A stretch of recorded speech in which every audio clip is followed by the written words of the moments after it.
October 16th, 1991. Killeen, Texas. 12:39 in the afternoon. The dining room at Luby's Cafeteria on Central Texas Expressway held over 100 people that Wednesday. It was Boss's Day, a small local observance, and many employees had been brought out to lunch by their managers. Tables were full. The line at the counter moved slowly in the comfortable way of a midday rush. Silverware clinked. Children asked for extra rolls. A group of elderly regulars sat near the window they always took. The staff had seen every kind of busy shift. This one gave no indication it would be different. At 12:39 p.m., a 1987 Ford Ranger pickup truck crashed through the plate glass front wall of the restaurant. The vehicle traveled several feet into the dining room before stopping. Witnesses described a moment of suspended disbelief, the grinding of the frame against the floor, the cascade of glass, the collective confusion of a room full of people trying to process what they were seeing. George Hennard, 35 years old, stepped out of the truck. He was carrying 2 semi-automatic pistols, a Glock 17 and a Ruger P89. He had purchased both legally in Henderson, Nevada the previous year, passing all required background checks. He said something before he started shooting. Witnesses disagreed on what it was. Then he opened fire. Susanna Hupp was seated at a table with her parents. She later testified that her first instinct was to reach for her purse, where she normally kept a handgun, before remembering she had left it in her car that day, in compliance with Texas law prohibiting concealed carry in public places. She watched her mother and father both die inside that restaurant. Her father, Al Gracia, charged the gunman and was shot. Her mother, Ursula, crawled to her dying husband and was shot in the head at close range. Hupp survived by crawling out a broken window. Others broke chairs against the windows to create exits. A cook who heard the shots from the kitchen ran out the back and flagged down a police cruiser within 2 minutes of the first shots being fired. The Killeen Police Department received their first call at 12:39 p.m. Officers were on scene by 12:41. Hennard moved through the dining room methodically. Witnesses described him speaking to some of the people he shot, crouching over others. He appeared to target women specifically in the early moments of the attack, a pattern that investigators and survivors later confirmed, and that Hennard himself had gestured toward in a letter he mailed to a pair of sisters in Belton the previous year. The letter, which the sisters had turned over to the FBI after finding it disturbing, described women as treacherous and the letter's recipient as someone set apart from the rest. The FBI had investigated and declined to pursue action. John Romero was a Killeen police officer who arrived within minutes and entered the building while shooting was still ongoing. He was struck in the face by a bullet fragment but continued. His partner sustained wounds as well. More officers converged. In the exchange of gunfire, Hennard was shot 4 times and retreated to a back corner of the restaurant. He died of a self-inflicted gunshot wound to the head. The entire attack lasted approximately 10 minutes. 23 people were killed inside Luby's Cafeteria that afternoon. Another 27 were wounded. It was, at the time, the deadliest mass shooting in American history, surpassing the 1984 McDonald's massacre in San Ysidro, California, which had stood as the benchmark for over 7 years. The youngest victim was 23 years old. The oldest was 74. They were electricians, teachers, managers, retirees, a dentist. One couple, both killed, had recently celebrated their anniversary. A woman named Zona Hull was there with her mother. Both died. In the aftermath, investigators attempted to construct a coherent picture of who Hennard was and what had precipitated the attack. The result was a record that contained warning signs without a clear mechanism for intervention. He had grown up moving frequently between his father's postings as a military physician and his mother's family connections in Nevada. He was described by former acquaintances as intensely angry, particularly toward women, with a history of confrontations and an inability to maintain employment. He had lost his merchant marine license in 1989 after being found in possession of marijuana, and subsequent appeals to have it reinstated had failed. He had retreated to his mother's house in Belton, Texas, a small city 14 miles from Killeen, where neighbors reported erratic behavior, loud music at all hours, and a demeanor that unsettled people. Several had called police over the years. None of the calls resulted in charges. The letter to the Belton sisters, which had prompted an FBI inquiry, was filed and closed. The question of how Hennard moved through the criminal and mental health systems without triggering any intervention capable of stopping him became a point of sustained public debate, as it almost always does. It produced, in this case, some concrete consequence. Susanna Hupp testified before the Texas legislature and later before Congress, arguing that the law prohibiting concealed carry had left her unable to defend her parents. Her testimony was credited by lawmakers as a significant factor in the passage of Texas's 1995 concealed carry law. She went on to serve 8 terms in the Texas House of Representatives. The Luby's on Central Texas Expressway reopened at a different location. The original building was demolished. A memorial was dedicated at the site. It lists the names of the 23 dead in no particular order. Survivors described what remained in the years that followed with a consistency that made the accounts difficult to read.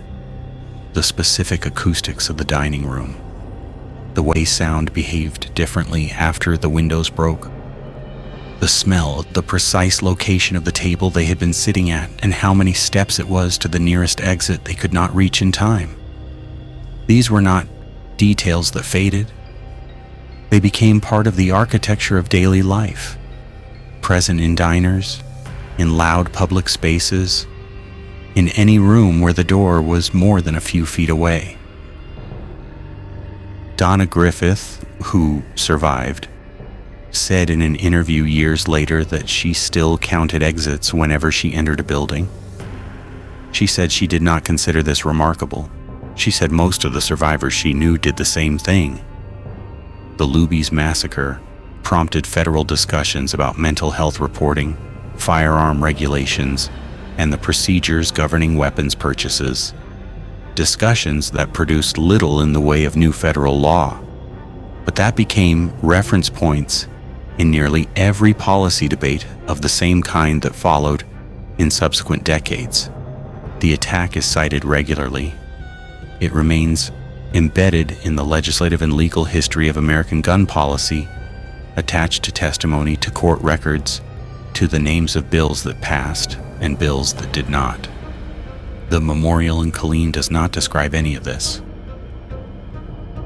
It lists the names. The dates are October 16th, 1991. That is what the stone says.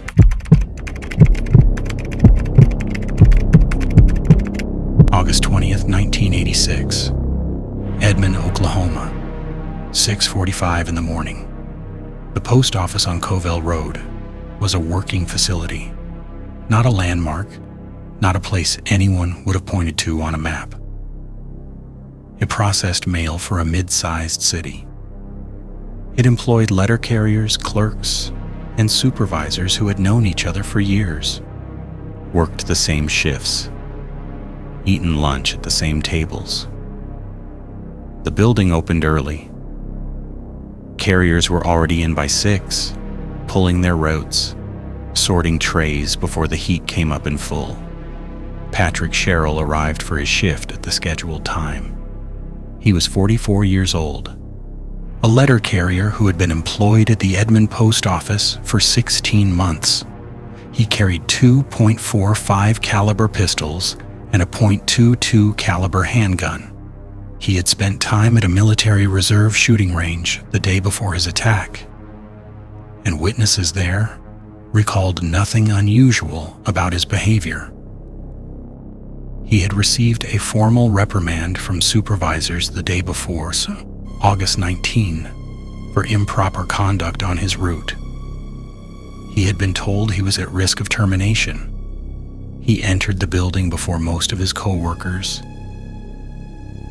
had any reason to expect anything other than a normal Wednesday. What followed lasted approximately 15 minutes. Sherrill moved through the interior of the building, firing at employees. He had also brought a large mailbag, and witnesses who survived later described how he used it to carry additional ammunition through the facility. Some employees ran for exits. Others hid beneath sorting tables and behind mail carts, pressing themselves flat and staying still. Several heard the shots getting closer and farther away as Sherrill moved between sections of the floor. One carrier who made it outside said he didn't look back. He ran until he reached a neighboring street and kept going. The postal facility was large enough that some workers in one section did not immediately understand what was happening in another. The sounds, what some described as a series of sharp, flat cracks, were initially attributed to equipment. By the time the nature of the situation became clear to those farther from the initial shots, Sherrill had already moved through multiple areas. 14 employees were killed that morning. 6 others were wounded. When police arrived on scene, they found Sherrill dead in a rear section of the building. A single, self-inflicted gunshot wound. He had not attempted to leave. The youngest person killed was 23 years old. The oldest was 59.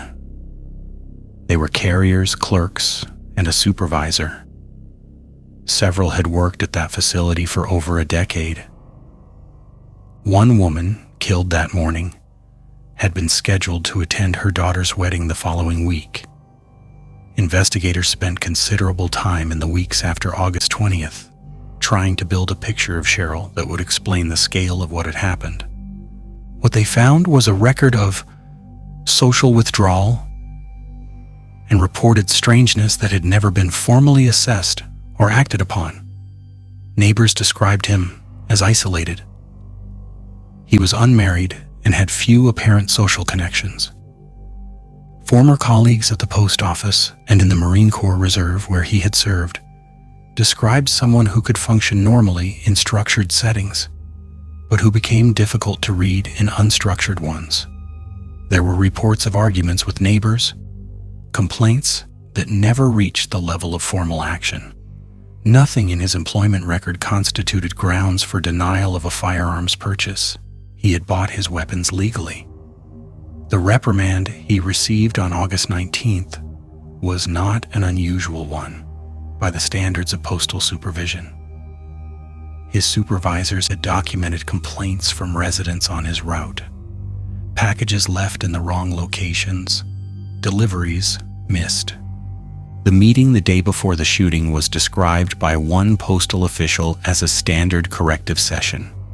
What it represented to Sherrill was something that could only be reconstructed from the outside after the fact, from the direction of ruin. The Edmond shooting produced an immediate and lasting cultural impact of a particular kind. It was not the first time a postal employee had committed an act of workplace violence.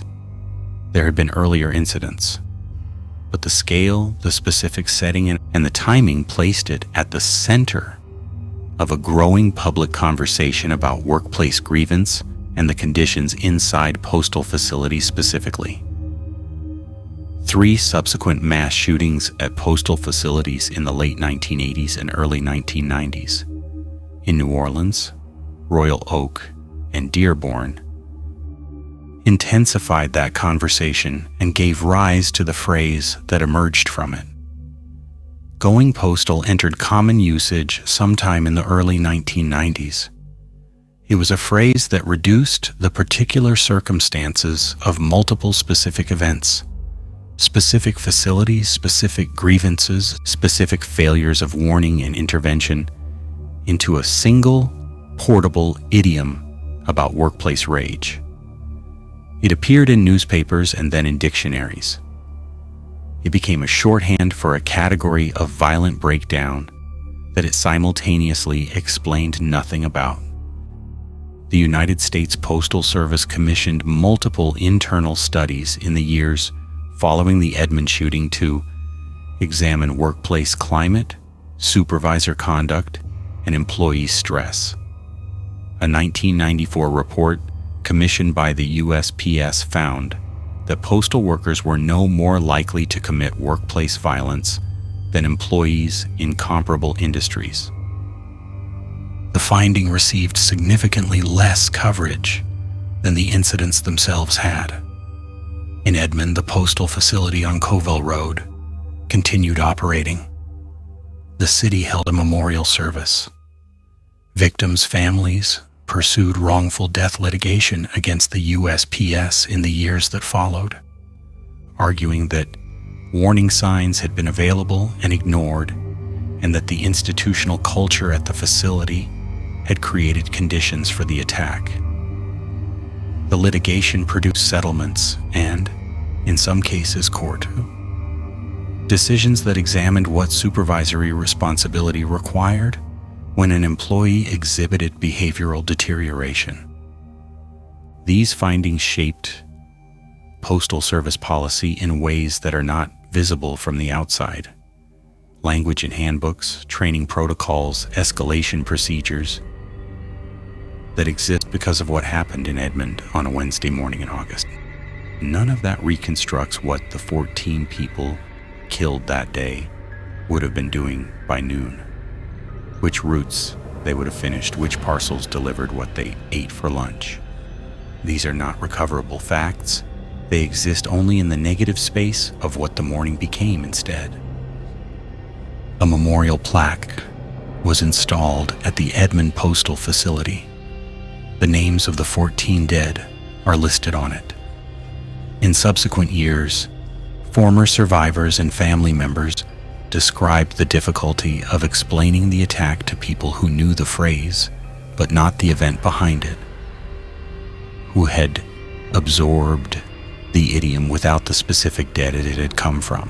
One survivor said she had heard the phrase used as a joke more times than she could count. She said she stopped correcting people. She said there was no version of that correction that ended anywhere useful.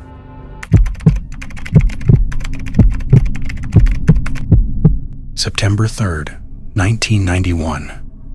Hamlet, North Carolina, 8:25 in the morning. The morning shift at Imperial Food Products had been running for less than half an hour.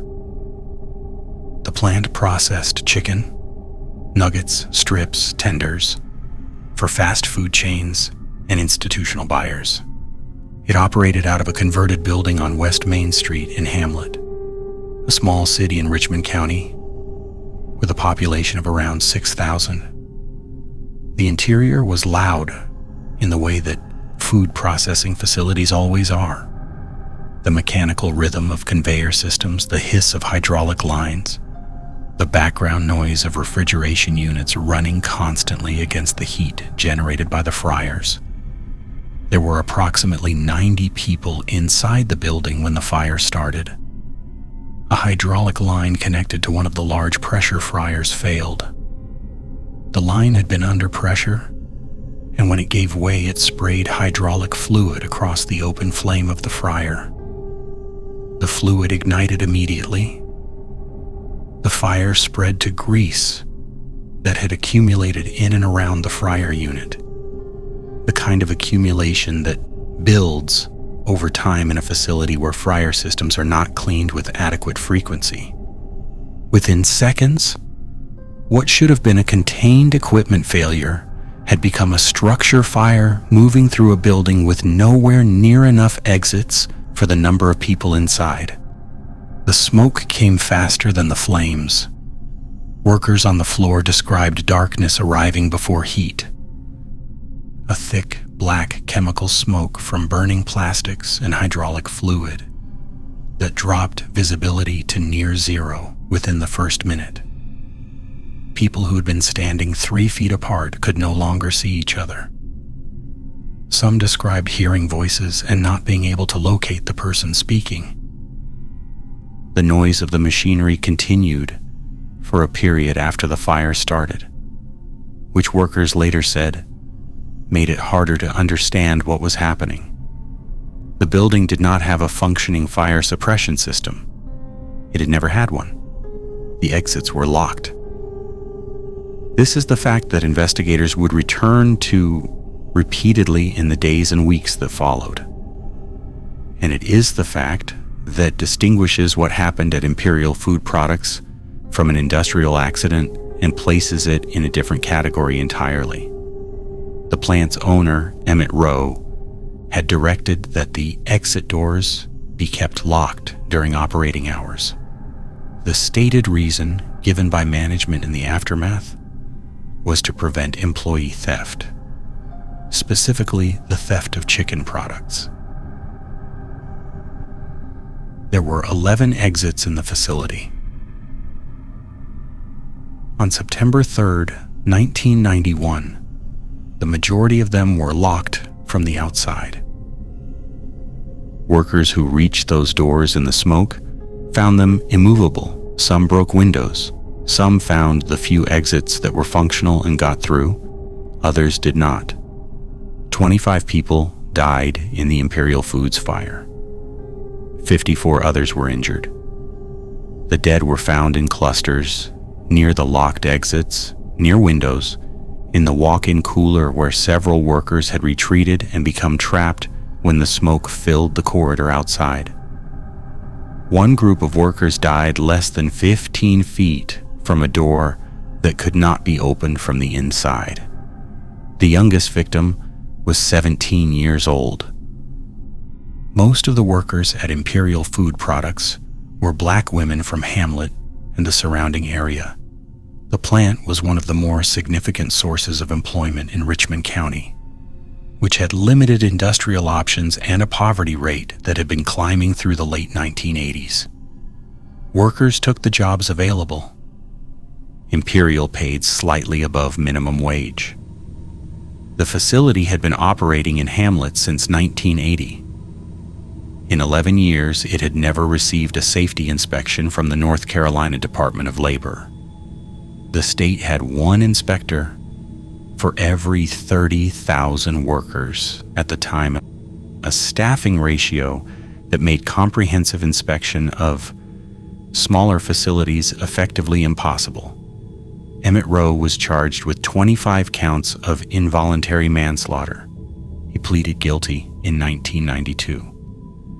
He was sentenced to 19 years and 11 months in prison. He served 4.5 years before being released on parole.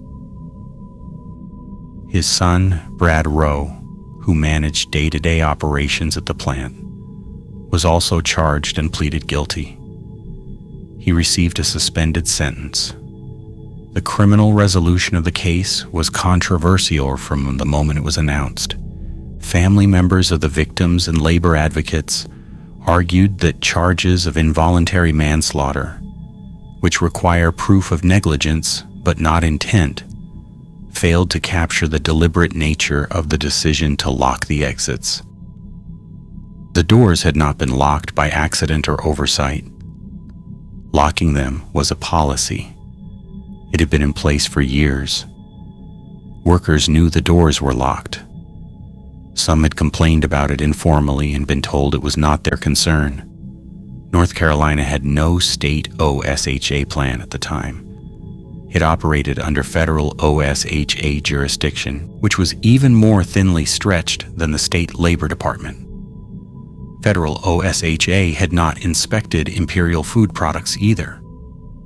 The facility had no sprinkler system, no emergency lighting that functioned in the smoke, and no fire safety plan that employees had been trained on in any documented way. These were not conditions that had developed overnight. They were the baseline operating conditions of the plant on every shift that had ever run there. In the weeks following the fire, the case drew sustained national attention in a way that smaller workplace disasters often do not. Part of this was the specific detail of the locked doors, which translated clearly into public outrage. Part of it was the demographic profile of the victims, which forced a public reckoning with who bears the cost of inadequate workplace safety enforcement. Part of it was the location. Hamlet was not an industrial hub, not a city with a complicated relationship to factory work. It was a small southern town where people had gone to work in a chicken processing plant because the work was there and needed to be done. North Carolina enacted emergency fire safety legislation within weeks of the fire. The state moved to establish its own OSHA program rather than remaining under federal jurisdiction. The staffing ratio for labor inspectors was addressed in subsequent budget cycles. Whether these changes would have been made without the specific visibility of September 3, 1991, is a question without a clean answer. They had not been made in the 11 years the plant had been operating. The building on West Main Street was demolished. A memorial park was established on the site. The North Carolina Industrial Commission awarded compensation to surviving workers and families. Several civil suits were filed and settled. In Hamlet, the fire is not a historical footnote. People who lived there in 1991 describe it with the kind of specificity that belongs to witnessed events, where they were when they heard who called them which of the dead they knew personally. Richmond County is small enough that almost everyone who was an adult in Hamlet that September knew someone who worked at Imperial. Some of the survivors continued to have health complications from smoke inhalation in the years that followed. Some were unable to return to full-time work. Some described an inability to be in enclosed spaces without monitoring where the exits were. One survivor, interviewed years later, described her experience of reaching an exit door and finding it locked as something she thought about whenever she entered a building she didn't know. Not every time. Just when the room was crowded and the layout was unfamiliar. She said she had never stopped checking. The 25 people killed at Imperial Food Products on September 3, 1991, died because a hydraulic line failed and a fire spread through a building with blocked exits and no suppression system, and they could not get out. Each of those conditions had a human decision behind it. The decisions had been made over years by people who were still alive when the fire started. That is the complete record. It does not resolve into anything neater than that.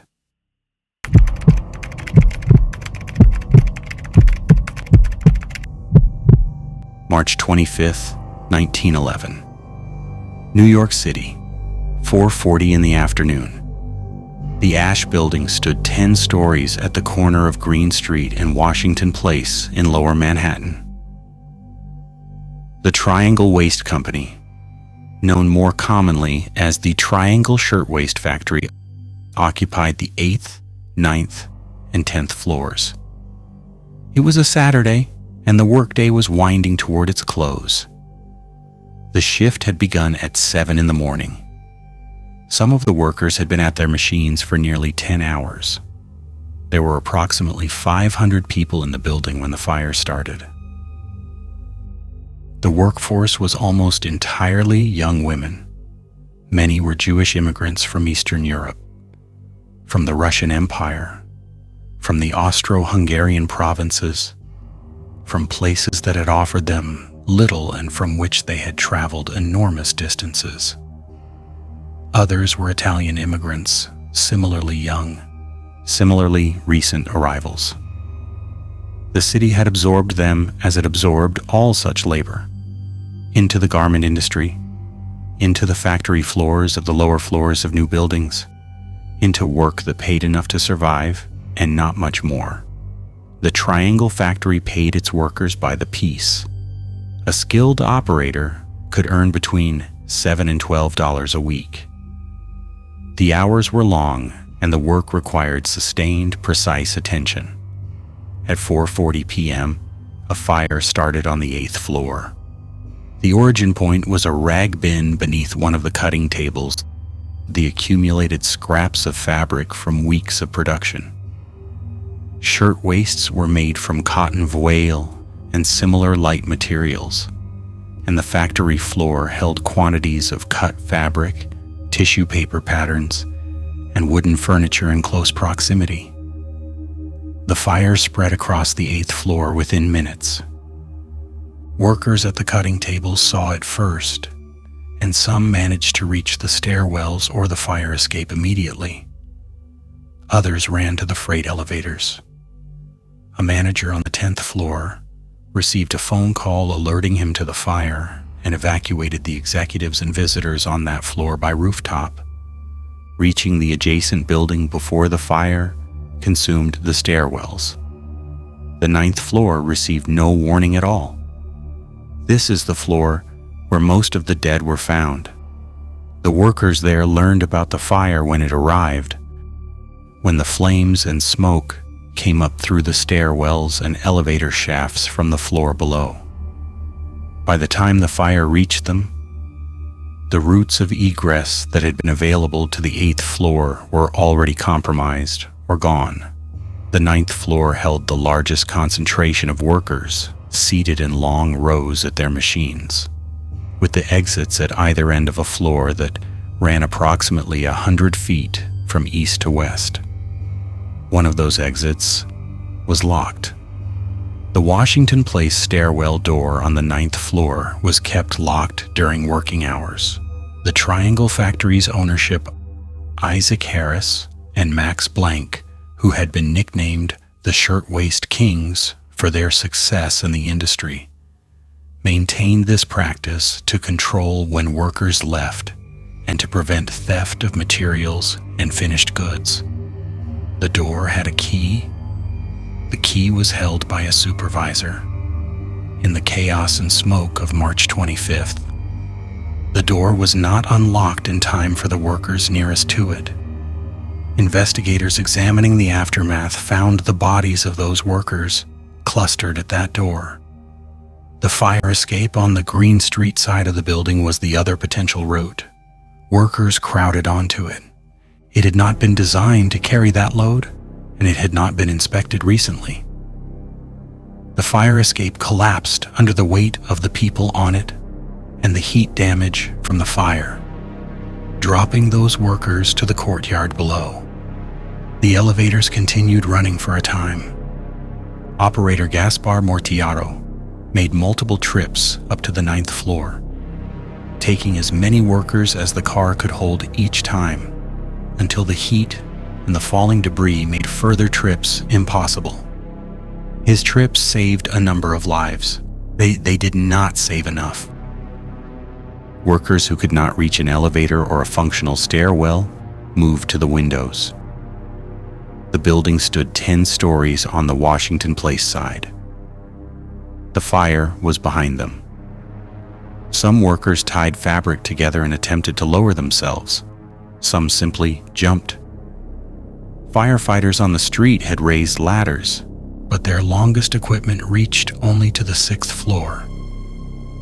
The nets they held for jumpers were torn apart by the impact of people falling from the 8th and 9th floors. 146 people died on March 25, 1911. The youngest were 14 years old. The oldest was 43. Most were between 16 and 23. They died of burns, of smoke inhalation, of impact injuries. 23 of them died together in the elevator shaft, where they had crowded onto the roof of the car. Many of the bodies required identification through jewelry or physical description because they could not be identified by face.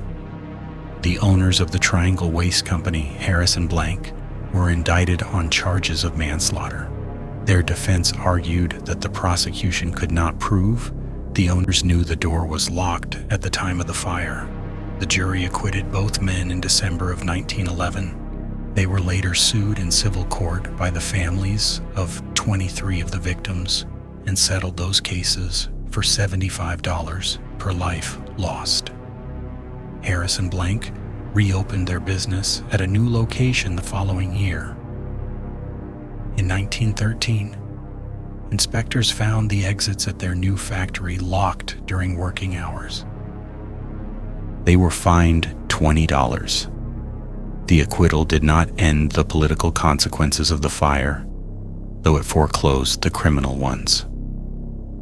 Francis Perkins, a social reformer who witnessed the fire from the street and watched people fall from the upper floors of the Ash building, later described March 25th as the day the New Deal began. She went on to become Franklin Roosevelt's Secretary of Labor, the first woman to hold a cabinet position in the United States, and she worked from that role to enact federal labor protections that her generation traced directly to what she had seen on the corner of Green Street and Washington Place. The New York State Factory Investigating Commission was established in the immediate aftermath of the fire, chaired by Robert Wagner and Al Smith, both of whom went on to significant careers in American politics, shaped substantially by what the commission uncovered. The commission produced 36 new labor laws in 3 years, covering factory safety, fire prevention, working hours, and child labor. Fire exits were required to be unlocked during working hours. Sprinkler systems were mandated for certain classes of buildings. Fire drills became a legal requirement. These laws were not a natural extension of what anyone in power had wanted to do before March 25th. They had been resisted specifically and systematically by factory owners and their industry associations for years. What moved them was the accumulation of 146 specific dead people in a specific building on a specific afternoon, and the particular visibility of that event to a city that witnessed parts of it from the street in daylight during a workday in real time. The Ash building still stands. It was renamed the Brown Building and is now part of New York University. A plaque on the exterior marks the site. A memorial ceremony is held every March 25th. For many years, a woman named Rose Friedman, the last known survivor of the fire, attended the annual commemoration. She had escaped the 9th floor through the rooftop. She lived to be 107 years old and gave interviews about the fire into her late 90s. She said consistently, across many decades of being asked, that she wanted people to understand it had not been an accident. The doors had been locked, she said. That was not an accident. She died in 2001. The commemorations have continued without her.